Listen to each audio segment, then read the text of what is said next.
Amon takinoni, amon tungin untuk babanguni, amin tangi jina kategori, adu jamna pagamoni,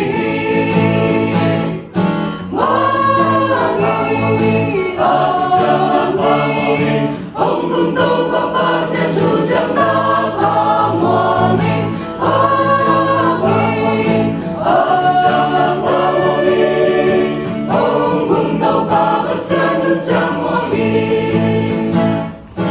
Asya trilo to patu jamna kamwa, ukana laura wibang hong nun ha, nuntana atu pada to sona, adu jamna pagamwami, adu jamna pamumi, adu jamna pamumi, onggun do babasya tu jamna pamumi, adu jamna pamumi, adu jamna pamumi,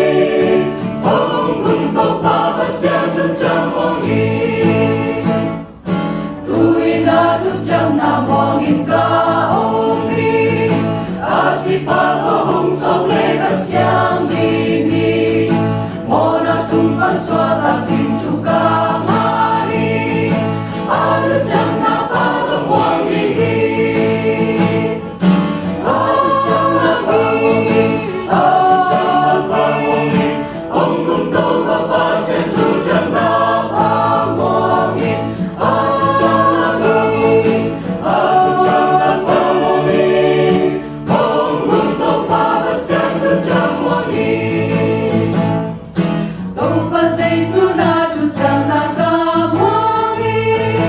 adu pato kabangirong lendini,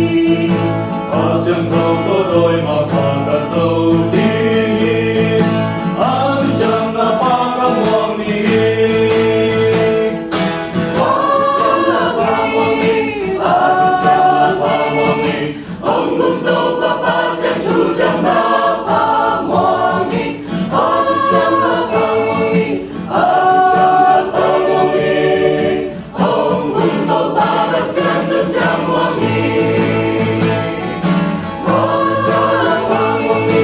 adu jamna pamumi, onggun do babasya tu jamna pamumi, adu jamna pamumi, adu jamna pamumi, onggun do babasya tu jamoni.